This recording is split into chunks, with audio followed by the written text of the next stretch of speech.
máquina seguía, pita pita y caminando.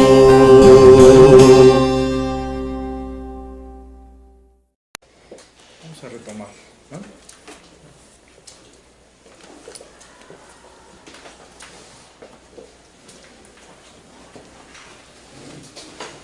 Estuvimos comparando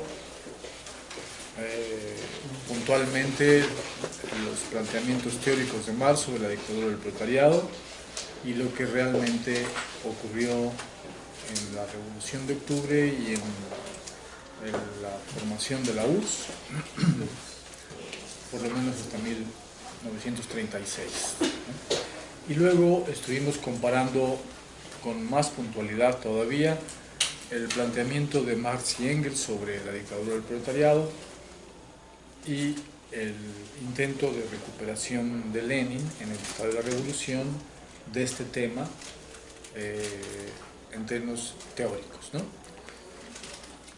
Pues son comparaciones muy importantes, son decisivas para la consideración de la historia que ha ocurrido durante el siglo XX, XXI, son muy importantes para tomar posición en el siglo XXI respecto del capitalismo y respecto de las posibilidades del socialismo y de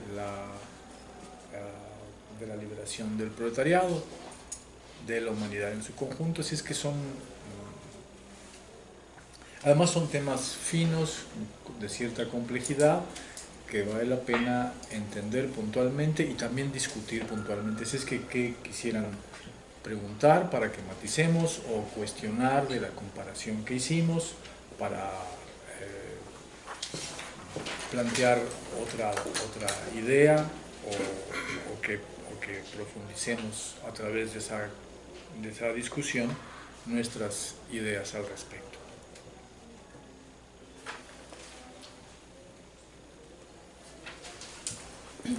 Pues a mí me gustaría decir que la vez pasada el compañero preguntó, bueno, y más que preguntar, sugirió que se debería de agregar a lo que habíamos dicho el manifiesto del Partido Comunista, las ideas de Lenin. Y habíamos retomado la parte del video que nos había sugerido del filósofo Gustavo Bueno, y estuve viendo el video y creo que... ¿De Gustavo Bueno o de Daniel López? De Daniel López en cuanto a la filosofía de Gustavo Bueno. De Gustavo Sí. Bueno. Pero a mí me gustaría decir que más allá de retomar las ideas leninistas para complementar el manifiesto o las ideas marxistas, creo que debería de ser al revés, retomar las ideas marxistas, entenderlas y ya después poder de esa misma manera complementar las mismas ideas de Lenin. O sea, sí podría haber una retroalimentación recíproca, pero la historia no miente, primero fue Marx y después Lenin. Entonces, en ese sentido creo que habría que entenderlo de esa manera y también entender el contexto histórico en el que se encontraba Lenin. Y es como ahorita lo mencionó, o sea, comienza a desviarse un poco su texto por lo mismo, que él contaba con ya una, por decirlo, o sea, ya estaba comprometido con la cuestión revolucionaria, con la cuestión de su entorno. Su entorno específico. Exacto. Entonces es como dice el autor Peter Berger, o sea, la construcción de la realidad varía obviamente dependiendo del momento histórico y del espacio geográfico en el que la persona se encuentra. En ese sentido, obviamente, Lenin entiende a Marx a partir de lo que él necesita entender de Marx y lo aplica de la manera en la que necesita que se aplique por su contexto histórico. Vamos a decir, hay un sesgo, ¿verdad? Ajá, entonces, en ese sentido, creo que es muy importante entender a Marx para entender a Lenin y entender esa diferencia que existe entre lo que tanto Marx como Engels proponen y lo que Lenin de alguna manera dice, que sí se puede retomar un poco de lo que dice Lenin para entender a un Marx aplicado, sí, pero no tanto la idea de Marx, porque es muy distinto cómo se idealiza a cómo se practica. Claro. Bueno, a ver, sí, dices la historia no miente y Marx fue primero que Lenin. Bueno, supongamos que es primero, pero está equivocado. Pues entonces mejor lo de después, ¿no? No lo de antes. Entonces la importancia de Marx y Engels no es porque son antes, sino sobre todo porque está bien sustentado su planteamiento, ¿no? Porque no hay equivocación, o bueno, si se registra, pues se critica y ya, no pasa nada. Y entonces lo de después tiene que demostrar la misma consistencia, no simplemente porque es después es mejor o porque es después es peor, sino que tiene que mostrar su consistencia. Y esta consistencia en términos históricos terminó en una serie de desafueros, en una serie de contrafinalidades. Y luego, teóricamente, no tiene sustento suficiente, ¿no? Eso es lo que diríamos. Y claro, yo pienso que todos los aportes de autores posteriores, de revoluciones posteriores, de experiencias posteriores, son perfectamente retomables. No se trata de hacer como que no ha habido historia, o que de las experiencias históricas, por incompletas que sean, fallidas que sean, son nada para el pensamiento puro. Eso es una caricatura, ¿no? Se trata de recuperar las experiencias históricas en lo que tienen de consistentes y coherentes. Se trata de retomar las teorías revolucionarias en lo que tienen de consistentes y coherentes. No lo son, pues entonces lo haces a un lado, aunque diga que es revolucionario, que tenga prestigio. Eso es lo de menos. No se trata de convalidar lo que no es convalidable. Y sí ha habido un vicio durante todo el siglo XX-XXI de invertir la relación de prioridad entre Marx y Lenin primero, Marx, Lenin y Stalin después, ¿no? Entonces cada nuevo se convierte en el prioritario, que Stalin somete a Lenin y somete a Marx y a Engels, ¿no? Y Mao pues somete a Stalin, a Lenin y a Marx, y así nos seguimos, ¿no? Cada nueva experiencia va sometiendo a la anterior, ¿no? Esto es muy propio del decurso de la ideología del progreso burgués. Siempre lo posterior es mejor que lo anterior, ¿no? El próximo Volkswagen, el próximo Ford es superior a los anteriores y así, ¿no? Cada moda va suplantando a las anteriores. De un modo análogo ha ocurrido la dialéctica del desarrollo de la teoría revolucionaria, de su ideologización, ¿no? Entonces queda sometido Marx a Lenin, luego queda sometido Lenin a Stalin y así seguido, ¿no? Y la forma general que ha tenido este sometimiento es la forma de marxismo-leninismo. No es la teoría de Marx, sino es marxismo-leninismo. Es la única forma viable de pensar el marxismo en nuestra época. Pero ya discutiremos esta formulación, pero sí es lo que podría yo contestar, ¿no? No sé si quieran hablar. Pues bueno, dos comentarios, aclaraciones. Yo como que no estoy muy de acuerdo con con la intervención de usted, Sí. con respecto a que hay que Lenin como que se desvió teóricamente. No estoy muy de acuerdo. Yo recuerdo haber leído El Estado de la Revolución hace algún tiempo, incluso varias veces. Y siempre es un texto iluminador, claro, lógico. Y no está en contradicción con Marx ni con Engels, para empezar, porque no aporta algo nuevo. En este libro no está aportando algo nuevo. Es una recopilación y un comentario de todo lo que estaba, como bien dice, estaba disperso en Marx y en Engels. Entonces él lo junta y lo compila en El Estado de la Revolución y le da una coherencia. Sí, este es su intento, ¿verdad? Es su intento. Entonces, tomando en cuenta esto, no puede haber una contradicción teórica o una diferencia. Lo que sí pasó es de que en la práctica, a Lenin, que le tocó la Revolución de Octubre, ahí sí es en donde bueno, Las cosas pueden variar. las cosas varían, obviamente cambian. Entonces, pero lo que yo dije en la clase pasada, de que Lenin deberíamos de retomarlo como una actualización de la teoría, no es tanto en el estado de la revolución, sino en el imperialismo, fase superior del capitalismo, en el que Lenin propone que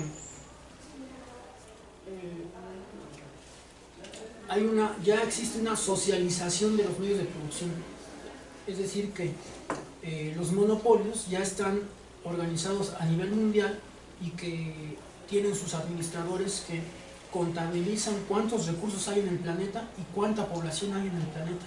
O sea que ya no estamos hablando de competencia entre empresas de igual ramo, sino que ya es un capital monopólico. Entonces se produce ya en base a presupuestos, ya en base a... Él dice que ya existe una socialización de la producción, pero no en el sentido de que los medios pertenezcan a toda la sociedad, sino en el sentido de que ya hay una planeación un poco, de alguna forma de decirlo, ya existe digamos que una contabilidad ya a nivel mundial. Entonces, me parece que es importante hacer esta actualización a la teoría de lo del manifiesto del Partido Comunista, de los 10 puntos, porque entonces, si ya estamos en este nivel de imperialismo, ya no puede haber tanto como una centralización del capital bancario, de medios de transporte, en un solo país.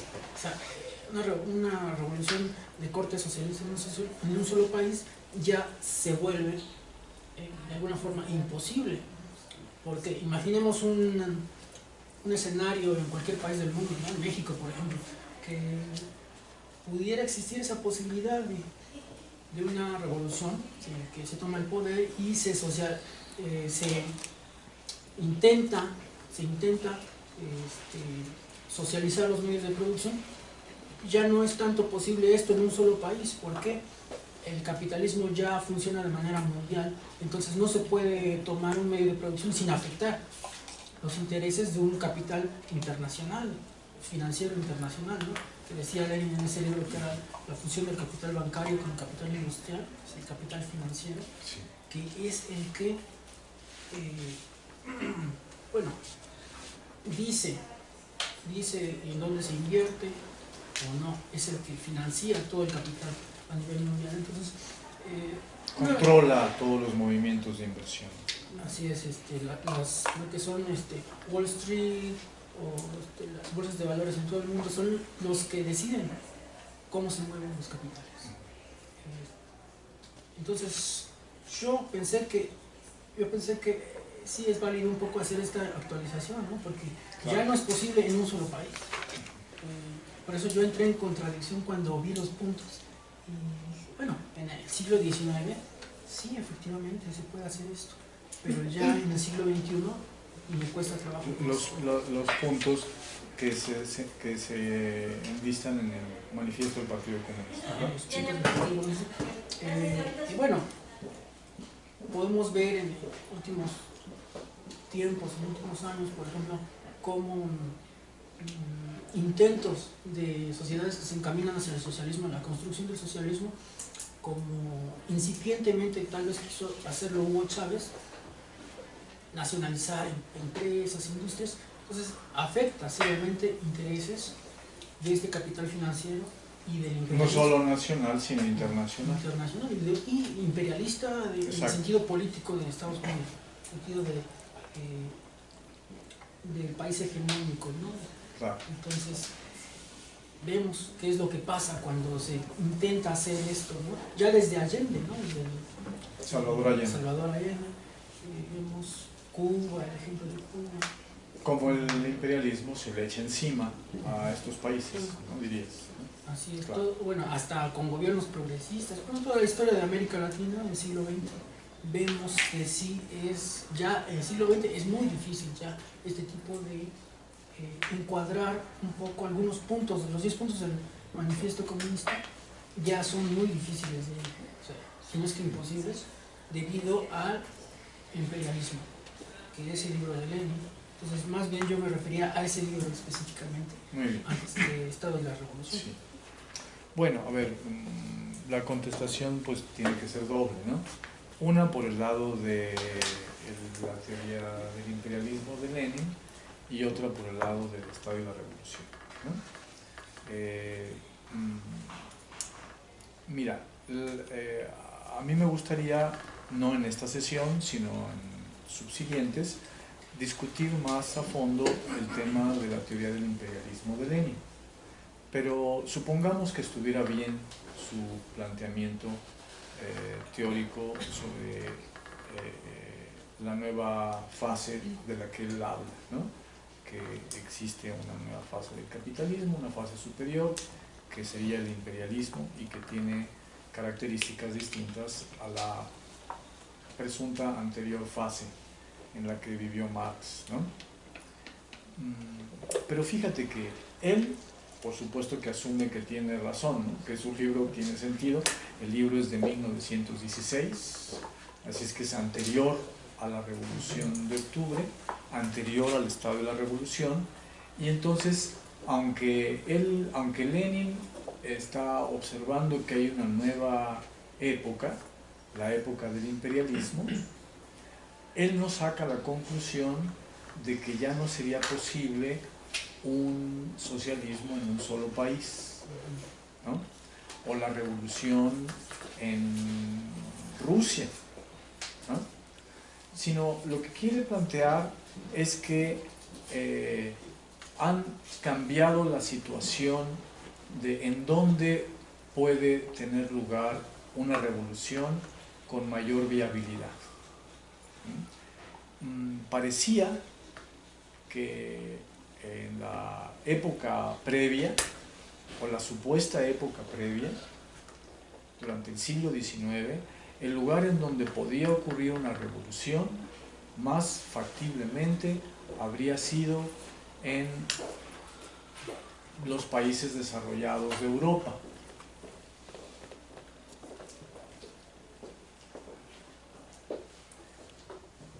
Pero ahora han cambiado las cosas, dice Lenin.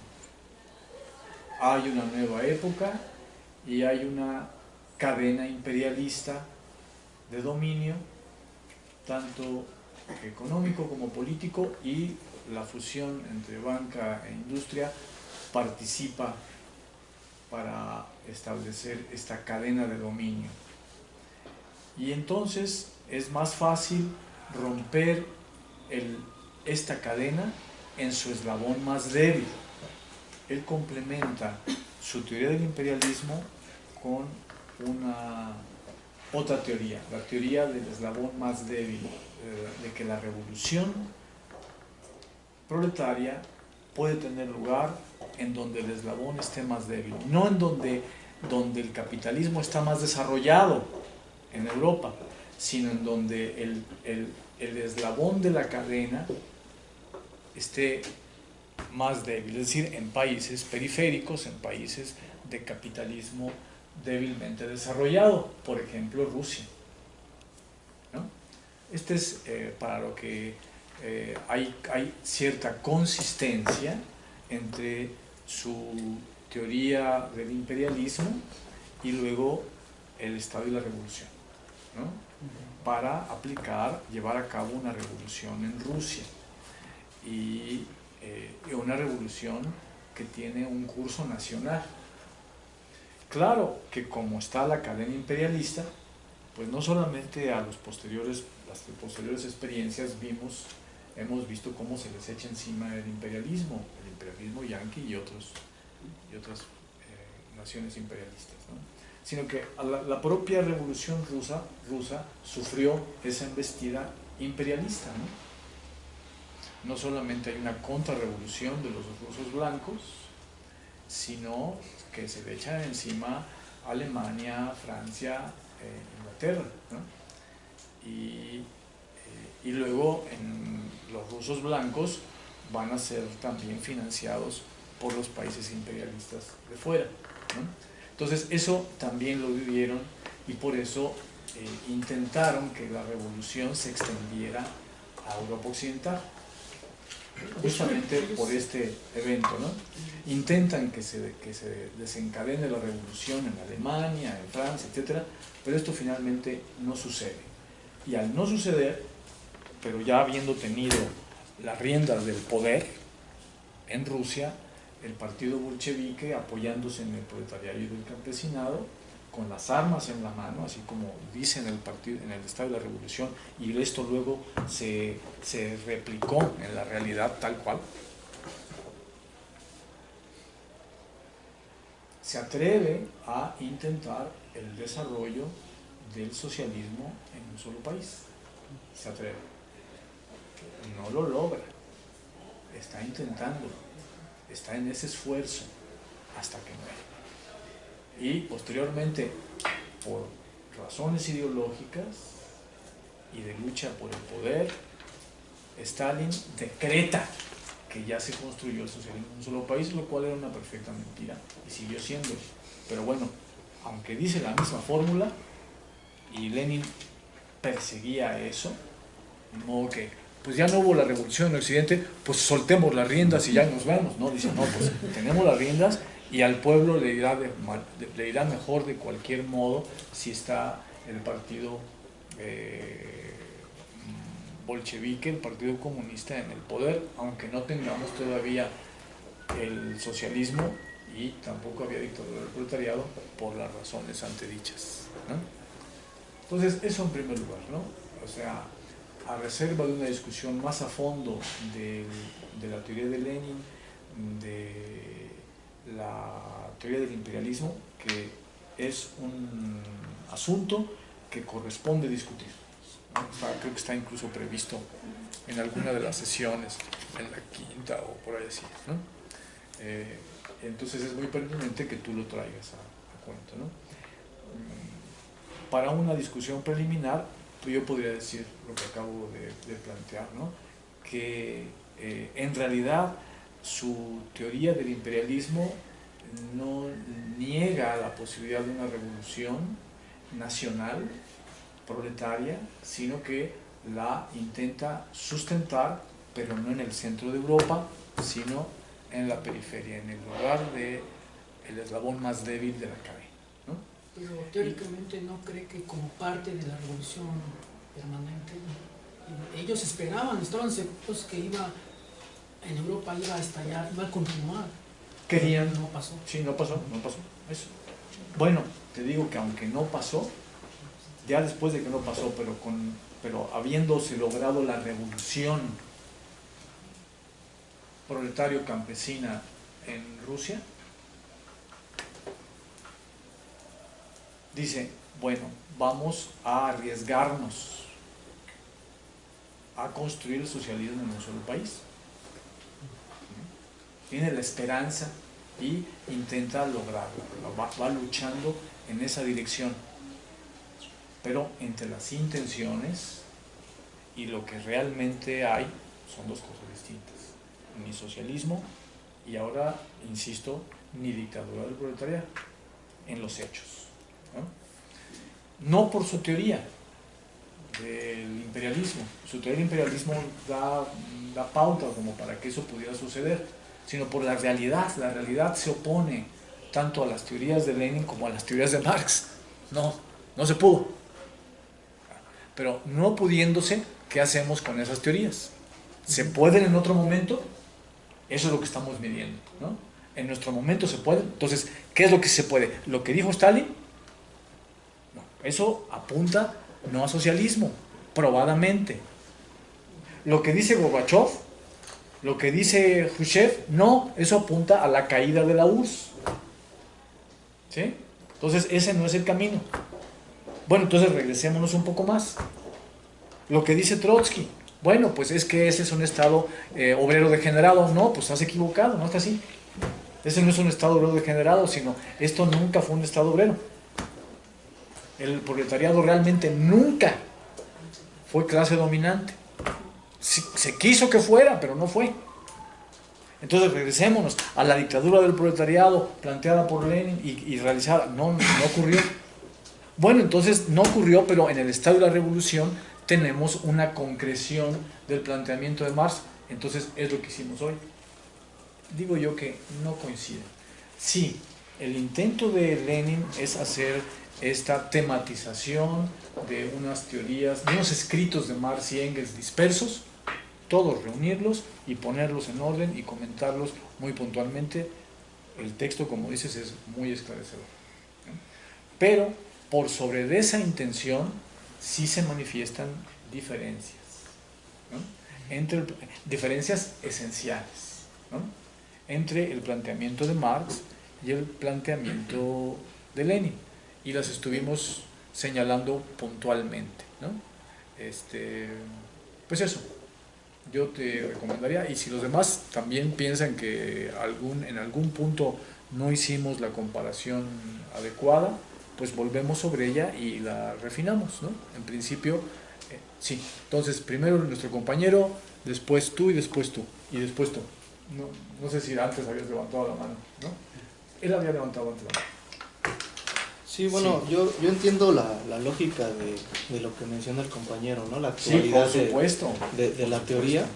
Sí. Sin embargo, creo que apegarse un poco al objetivo del curso es como exactamente lo que se está mencionando, ¿no? El contraste de la cuestión teórica, de la cuestión conceptual, en torno a lo que se menciona.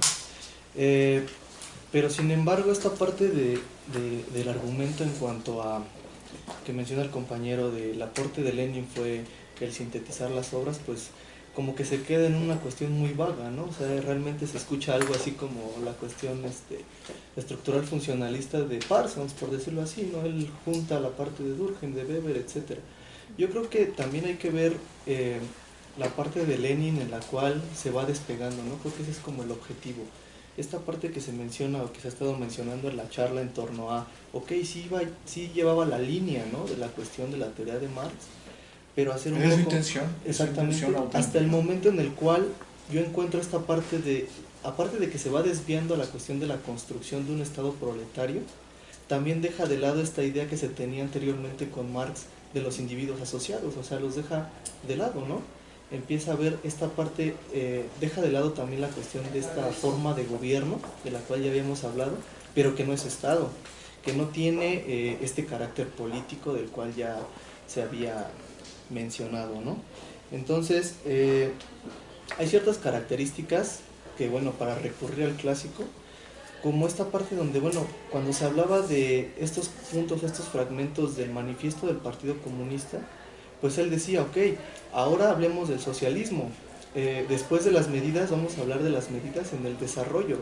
Yo recuerdo mucho la parte o la sesión en la que hablamos de que estas medidas, o los 10 puntos, no eran por decreto, van en el desarrollo, en el curso del desarrollo, y la parte fundamental es, ok, estos son los puntos, pero ¿a qué plazo? No menciona en qué plazo, ¿no? O sea, deja abierta esta incógnita de, bueno, ¿en qué tiempo? Creo que es prudente, sí, como adaptar la cuestión teórica a las problemáticas actuales, pero creo que primero hay que entender al clásico desde el clásico, ¿no? Antes de contrastarlo con los demás, y creo que ese es el objetivo del curso, ¿no? Ver qué es lo que plantea Marx en cierto tiempo, qué es lo que entiende Lenin, y creo que esta idea, aunque no la dejo de lado, creo que sería un poco más prudente irla adaptando más adelante, ¿no? Ok, ya entendiendo qué dijo Marx, cómo se contrasta con lo que dice Lenin y cómo lo podemos adaptar al futuro, ¿no? Más o menos es como la... A ver, contesto. Estado obrero sí es lo que es la propuesta del manifiesto. No se dice la fórmula Estado obrero, que se usó luego durante la Revolución Rusa, que Trotsky gusta mucho repetir, pero se usó durante la Revolución. Estado obrero, sí, es la fórmula del manifiesto, pero el manifiesto entiende por Estado obrero la conquista de la democracia, es lo que no hubo en Rusia. El manifiesto dice Estado, la clase obrera como Estado, o sea, Estado obrero, claro, pero el contenido de este dominio de clase proletaria, el contenido es la conquista de la democracia, es la organización del proletariado democrático, ¿sí? Si el proletariado no se organiza democráticamente, no puede ejercer su poder. Lo ejerce un representante, pero no la clase. Tiene que organizarse democráticamente para ejercer el poder una clase que está dispersa. Un burgués, para ejercer su poder económico, pues solito se basta, ¿verdad? Solo se basta. Y una fusión con otra empresa, pues también. Y entre ellos, por competir contra el proletariado, luego se pueden proponer como clase dominante también a nivel político, no solo a nivel económico. Ya por competir y contradecirse, ya son clase económica contra el proletariado. Esto lo demuestra muy bien Marx en la sección segunda del tomo 3 del Capital. En la competencia entre los múltiples capitales es que se establece, en esta contradicción entre capitales, se establece simultáneamente una cadena de dominio sobre toda la clase obrera, una cadena de dominio económico. Sobre la base de esta cadena de dominio económico mediante competencia, luego se establece una cadena de dominio política, el Estado burgués, ¿verdad?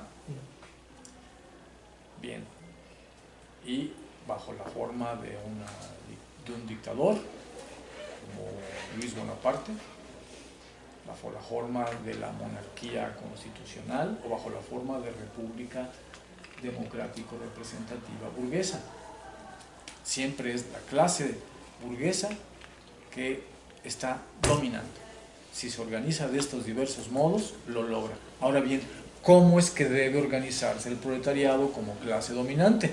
Pues de acuerdo a su estructura de clase. La estructura de clase de la burguesía, monopolizadora de los medios de producción y en competencia unos capitales con otros, esta estructura de base es la que obliga a las formas de organización política de la clase burguesa. Puede organizarse de por lo menos de 3 formas: bajo la forma republicana, bajo la forma de monarquía constitucional o bajo la forma de dictadura bonapartista. ¿No? Son 3 maneras en que la burguesía sigue dominando. ¿Y el proletariado cómo? Bueno, para que la clase como clase domine, tiene que, como no posee los medios de producción, ¿verdad? Tiene que ser la clase democráticamente organizada, de modo directo, para que cada obrero diga a su sentir, se manifieste la clase en cuanto tal, ¿qué quiere? ¿Y qué no quiere? Y luego tiene que haber una democracia representativa, en donde se expresen estas posiciones de cada obrero. Ahora se expresan y ahora se hacen valer. Entonces, por eso, esta es democracia directa y democracia representativa. Es la conquista, toda la sociedad se organiza democráticamente. Eso es la forma en que el proletariado puede dominar. Ese es el Estado obrero. Ese es el Estado que no ocurrió en la luz, ¿no? Bien. Ahora bien, mira, que hagamos el recorrido conceptual.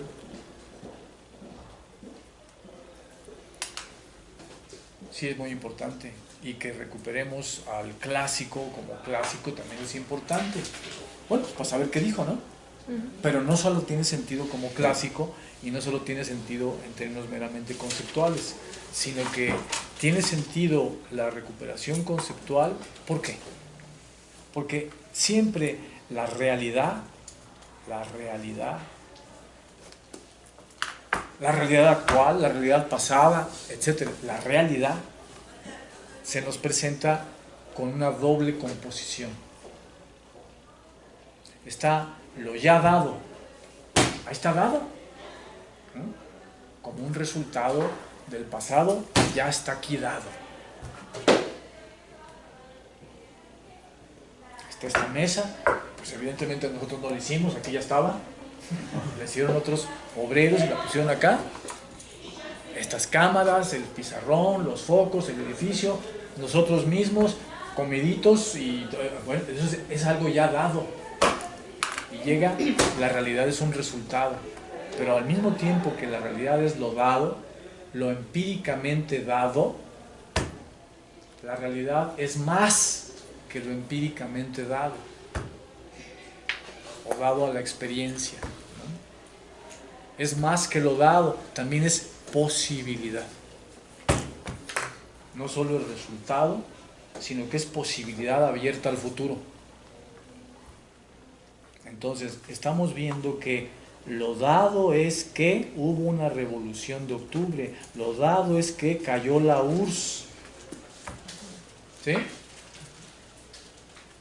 Y que hubo intención de que fueran dictadura del proletariado y socialismo, hubo la intención. Ahora, eso dado, en primer lugar, ¿qué fue? Más allá de la intención, hay que medir su realidad. Y curiosamente la podemos medir solamente mediante la teoría de Lenin, o la teoría de Stalin, o la teoría de los seres humanos, y la teoría de Marx. Hay que aplicar teorías para saber qué hubo allí. No hubo esto, sí hubo esto, vemos los puntos. ¡Ah! Exacto. ¿Estado obrero se dijo? Sí, sí, sí. ¿Pero qué significa Estado obrero? Pues cuando decimos Estado obrero y hay obreros y nosotros queremos que sea... No, eso no es suficiente. Hay obreros, decimos que hay Estado obrero y queremos que haya Estado obrero, pues son algunos de los factores para que haya Estado obrero, pero no es suficiente. Son algunos factores necesarios para que realmente haya Estado obrero, es que la clase obrera domine. Ah, bueno, pero domina a través de su partido, entonces domina el partido todavía. Todavía hay que demostrar que la clase pueda dominar al partido. ¿Y cómo domina la clase al partido y al Estado? Organizándose democráticamente. Es lo que no hubo. Entonces, ¿ves? Así es como medimos. Mediante teorías, mediante conceptos, medimos la realidad hasta dónde está. Vemos su significado. Y así hacemos una medición de lo ya dado. Ya dado URSS, ya dado caída de la URSS, ya dado revolución de octubre, lo que hubo. Pero no solo, sino que la teoría, los conceptos, el clásico es importante, no por clásico, no porque es pasado y dijo algo bien, sino porque esos conceptos guardan de la realidad lo dado, como toda realidad, pero también lo posible. Ya lo posible de la revolución de octubre se acabó, ya fue dada, y lo posible de la URSS también se acabó. A nosotros todavía nos quedan posibilidades. No solamente vivimos en algo que es resultado de lo previo, por ejemplo, resultado de la caída de la URSS, resultado de que Trump ganó las elecciones hace un rato, de que AMLO acaba de ganar unas elecciones, o sea, son resultados, sí, ¿y qué posibilidades se abren? Bueno, ¿qué posibilidades se abren para el proletariado? ¿Qué posibilidades se abren para la revolución proletaria? Pues esas no las tenemos en la revolución de octubre, no las tenemos en la URSS, las tenemos posiblemente en la teoría de Lenin, posiblemente en la teoría de Marx. ¿Por qué? Porque las teorías, en sus conceptos, asumen la empirie, la realidad como dada, pero también en su posibilidad, la posibilidad real. Nos interesa la recuperación de los conceptos para recuperar la realidad en su doble aspecto, de dado, medirla, y de futuro abierto, de posibilidad concreta, ¿no? Y entonces, por eso importa decir, bueno, la ecuación Stalin igual URSS, pues no es cierto, porque luego siguió la URSS y Stalin se murió y vino toda una crítica a Stalin, vino el neostalinismo y luego, etcétera, etcétera. Entonces no es lo mismo Stalin que URSS, ¿no? Es una ecuación falaz de Francis Fukuyama y de los nuevos filósofos y de la ideología burguesa en general, ¿no? Yo negaría a la URSS porque es stalinista. Bueno, pues una parte de la URSS es stalinista. Bueno, otra ecuación falaz, Lenin igual Stalin. No, no es igual. A veces dicen lo mismo, o Stalin quiere decir lo mismo, pero lo aplica de un modo distinto, opuesto en el espíritu y a veces hasta en la letra.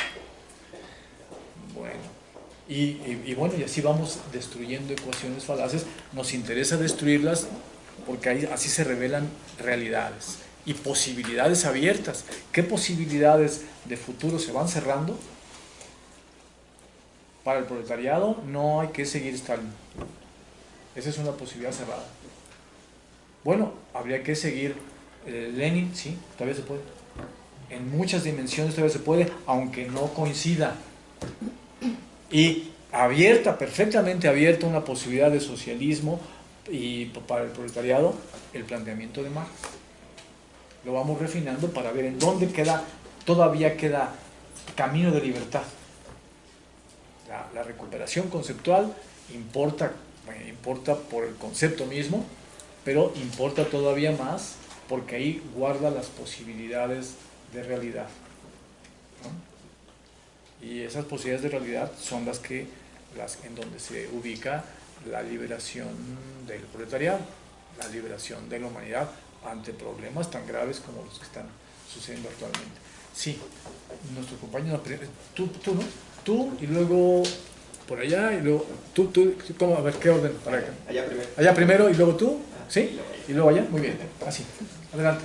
Sí, bueno, son 3 preguntas. Sí. La primera es si esta conquista de la democracia, podríamos decir radical, ¿no? De la democracia radical, Sí. no podría devenir en lo que Tocqueville llamó la tiranía de la mayoría, y en ese sentido pues sería un punto de debilidad para este planteamiento, ¿no? Esa sería la primera. La segunda es si esta forma de plantear la construcción de la dictadura del proletariado que usó Marx no viene con una aplicación de la ideología, bueno, una aplicación de la dialéctica con base en la ideología burguesa del progreso, con todo esto que se ha criticado últimamente por lo que está pasando en el proceso boliviano. Si hay una aplicación de la dialéctica con un sesgo de esta ideología del progreso en Marx. En Marx. En Marx. Ya. Y la tercera que, bueno, nada más quisiera su opinión sobre este concepto que está surgiendo de precariado como clase social. Bueno, a ver, la primera, repíteme la primera. Si esta conquista de la democracia no podría... Sí, exacto. Mira, a ver, el propio Lenin está señalando que la democracia estatal sería una subordinación de la minoría a la mayoría. Es un evento dictatorial, ¿sí? Pero ve, es distinta a la dictadura de la mayoría sobre la minoría que la dictadura de la minoría sobre la mayoría. En primer lugar, porque quienes la sufren son más, ¿no? Entonces, mejor que sufran menos, ¿no? Los sometidos son pocos. En cambio, en el otro caso, sin democracia, los sometidos son más. Es preferible entonces la democracia que la monarquía o que la dictadura, que son dictaduras de minorías sobre mayorías. Eso en primer lugar. Pero este no es el punto más importante, este es un punto solo cuantitativo. Claro que mira, cuando hablamos de sufrimiento de más o de sufrimiento de mayorías, esto que es cuantitativo, pues también es cualitativo, ¿no? Para cada persona su sufrimiento es cualitativo, ¿no? Pero no solamente por este aspecto cuantitativo, ¿no? Sino que cuando Tocqueville está planteando es que la dictadura de la mayoría sobre la minoría, eso sería democracia, ¿no? Hay que huir de todo eso. Bueno, ya digo por qué, en primer lugar, por razones cuantitativas, es preferible la dictadura de la mayoría sobre la minoría que la dictadura de la minoría sobre la mayoría. Pero en términos cualitativos es más importante, cosa que también resalta Marx y también resalta Lenin. ¿Por qué? Porque la dictadura de la minoría burguesa, ¿a qué apunta? Apunta a garantizar la explotación de la mayoría. No nada más es sufrimiento, no nada más es una imposición, sino es explotación. En cambio, la dictadura del proletariado, la dictadura de la mayoría sobre la minoría, no nada más es una mayor cantidad, sino es una nueva cualidad. No es para explotar a la burguesía, sino es para amarrarle las manos y que ya no explote. Entonces, en esto Tocqueville no tiene un horizonte como para pensar eso, ¿no? Porque siempre se mueve al interior de clases preexistentes, y Marx y Engels y Lenin están pensando en una posibilidad de abolición de clases, y en donde el proletariado toma el poder y entonces intenta que se abola la propiedad privada. Por ese motivo, entonces apunta a que ya no haya explotación. Este nuevo contenido cualitativo de la dictadura de la mayoría sobre la minoría está fuera de su horizonte. Sí se entendió, ¿verdad? Entonces, es preferible la dictadura de la mayoría sobre la dictadura sobre la minoría que la dictadura de la minoría sobre la mayoría, primero por términos cuantitativos y en segundo lugar por la nueva cualidad, porque una es para seguir explotando y otra es para que ya no se explote. Es un nuevo evento histórico universal, ¿no? Bueno, adicionalmente ya vimos en la última discusión que tuvimos en el texto de Lenin cómo la democracia también puede servir no como dictadura de la mayoría sobre la minoría, esta es una de las acepciones de la democracia, sino que otra es la de la fuerza del pueblo, la del poder del pueblo, no sobre ninguna clase. Y si va a haber minorías porque alguien queda en desacuerdo, no se ejerce poder, no se ejerce sometimiento, podemos convencernos, no estás de acuerdo, bueno, luego lo revisamos, no pasa nada. En fin, ya se verá en la sociedad posible en que termine eso. No necesariamente democracia, es democracia estatal, y que significa dictadura de minoría sobre mayoría o de mayoría sobre minoría, no necesariamente. Eso fue lo que rescatamos de la discusión con Lenin, de una pequeña confusión que se coló en su manera de construir la idea. Bien, la ideología del progreso. Bueno, la ideología del progreso le pertenece a la burguesía como parte de su modo de producción, expresa el propio progreso tecnológico que la burguesía requiere para explotar crecientemente al proletariado, requiere de nueva tecnología. Y esto que requiere a nivel económico también lo expresa a nivel político, a nivel cultural, a nivel de esperanzas, y hay una continua noción de que lo posterior es mejor que lo anterior y que lo anterior va hacia mejor. Entonces todo queda eslabonado de manera férrea. Entonces esta crítica se le ha hecho muchas veces a Marx, a Engels, etcétera, a Lenin, pero pues esa es una crítica falaz. La ideología del progreso tiene estos momentos bien establecidos, no simplemente se trata de decir que en el futuro vamos a hacer tal o cual cosa, ¿no? Porque si no, pues mejor no decir nada acerca del futuro, porque cada vez que dices algo acerca del futuro, un futuro contra la burguesía, eso forma parte de la ideología de la burguesía. ¿Por qué? Porque la burguesía también habla de un futuro. No se trata simplemente de hablar de futuro, sino que la ideología del progreso tiene una manera peculiar de hablar del futuro, de ceñirlo, de constreñirlo y de establecer una ligazón entre pasado y futuro. Bueno, la ligazón que establece Marx respecto del futuro no es una relación férrea en primer lugar, sino de condicionamiento de posibilidades. Se condicionan ciertas posibilidades, y entre un momento histórico 1 y un momento posible 2 hay un sujeto. o hay muchos sujetos en pugna, clases en pugna, y de esos sujetos depende lo que vaya a resultar en el futuro. Todavía hay partes de azar en lo que vendrá. No es una situación férrea y no es forzosamente mejor. Puede ser peor lo que venga después, de acuerdo a cómo se decidan las contradicciones en la lucha, en el curso de los acontecimientos. Eso sí, la situación previa, pasada, las condiciones de posibilidad establecen una tendencia de desarrollo, lo que es más probable que suceda, lo que tiene mayores posibilidades de ocurrir.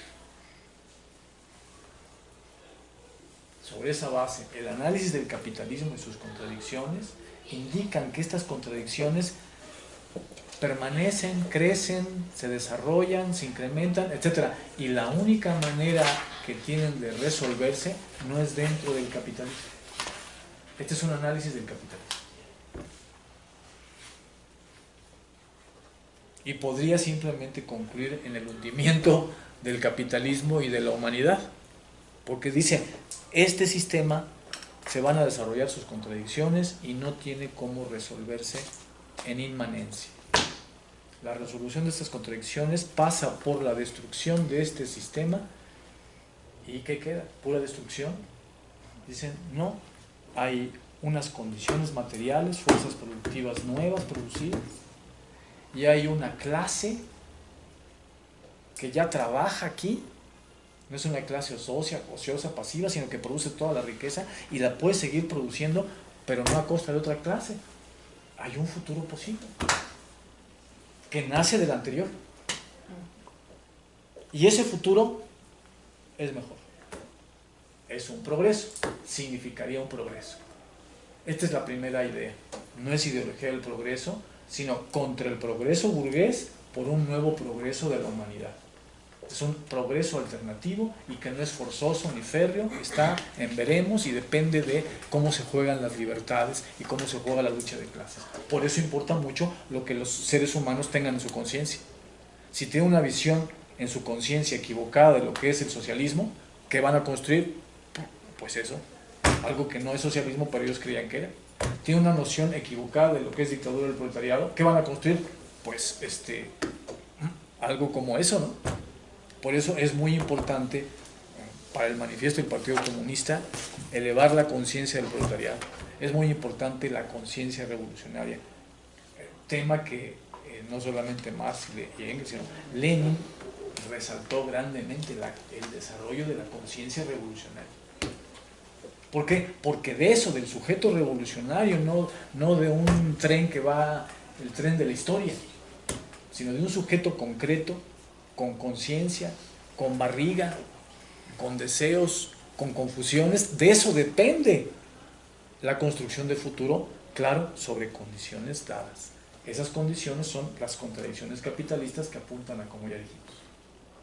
Entonces, esa no es ideología del progreso. Y luego, bueno, y después de que se desarrolle la dictadura del proletariado, se puede abolir el Estado, porque se abolen las clases, porque se va a abolir la propiedad privada, entonces ya no hay clases, y entonces puede surgir una sociedad sin clases. Sí. Es consistente una cosa con otra, y sería un progreso, también sería un progreso, pero hay que hacerlo. No es ideología del progreso, es un nuevo progreso sobre bases objetivas y que depende de sujetos humanos que tan conscientes sean y que tanto realicen lo que están haciendo, ¿no? Si dicen dictadura del partido y lo confunden con dictadura del proletariado, ahí estuvo, ya viste que no llegamos, ¿verdad? En cambio, si tienen una conciencia clara de qué estamos diciendo cuando decimos Estado obrero significa que la clase esté organizada democráticamente. Ah, bueno, entonces sí. Entonces es muy importante elevar la conciencia de la clase, ¿verdad? No nada más preparar al partido. Qué bueno es preparar al partido, claro. Prepárese el partido, prepárense todas las gentes que tengan esclarecidas, que puedan leer, escribir, que puedan tener tiempo para leer libros. Sí, prepárense. Y esa no es la clase en su conjunto, pero también desarróllese la conciencia de la clase en cuanto tal, y solamente la conciencia. Qué bueno que se organice el partido como una forma desarrollada de combate, pero la clase tiene que organizarse también, ella como clase, democráticamente, y tiene que tener noción de qué significa eso y para qué le sirve a ella.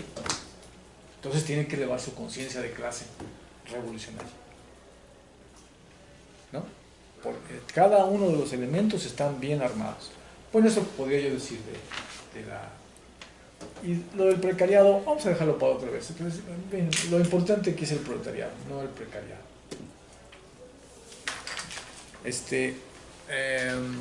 Bueno, ¿qué les parece que intentemos redondear? Ya son las 4, pues ya lo intentamos redondear, hasta ahí le dejamos y redondeamos la siguiente vez y quedan en pie lo que tú quieras introducir en la discusión y lo que tú también quieras introducir, ¿no?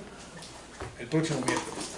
Les recomiendo que estudien bien el Estado y la Revolución, que estudien bien lo que se plantea en el manifiesto y en el de la filosofía sobre el dictadura del proletariado, que repasemos, que vean en el Capital, en el pasaje del fetichismo de la mercancía y su secreto, en el parágrafo 4 del capítulo 1, cuál es la semblanza que hace Marx del socialismo, ¿no?